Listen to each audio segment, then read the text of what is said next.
So what I'd recommend doing is just making sure you're finding a community that has a little bit more tastefully done xeriscaping, or you have a nice healthy balance where in your backyard, you still have traditional sod, so nice grass, green type environment. And then maybe only in the front yard, you have a minimal amount of that, and it's more of this xeriscaping. So something just to keep in mind, and maybe now that I'm talking about it, you're gonna start to notice this a little bit more as you drive around and look at potential communities that might fit your family best when looking at Colorado and Denver as a place to live.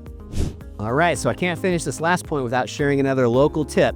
So I'm going to share another just quick little, thing that I did at my last house. I was really happy with after completing it.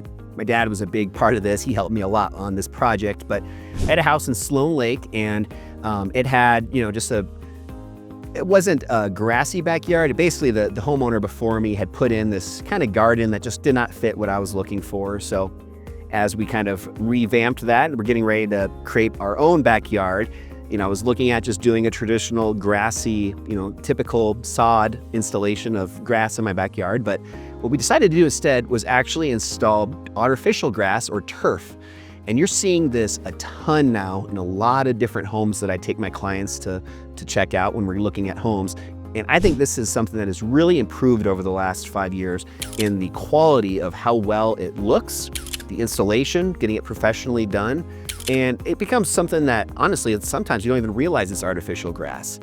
There's definitely a right and a wrong way to do this. And my dad and I, we did do it ourselves. And my dad is an expert at a lot of that kind of stuff. He's really good with just home projects. So I think ours did come out pretty well. But I've also seen some installations at other homes that I've toured that look really bad. So this is an example of something that can be a huge benefit. And a lot of other people might also see this if you put this in your house and you go to try and sell it in the future. A lot of people will see a lot of value in having this artificial grass, but only if it's done professionally and really just tastefully done where it looks good and you didn't cut any corners. So just something to keep in mind, that artificial grass or turf is another great option if you are somebody that still wants to have some form of usable space for kids or for your pets, but maybe you don't want to go the route of xeriscaping. So think about that next time you guys are considering a change in your backyard setup.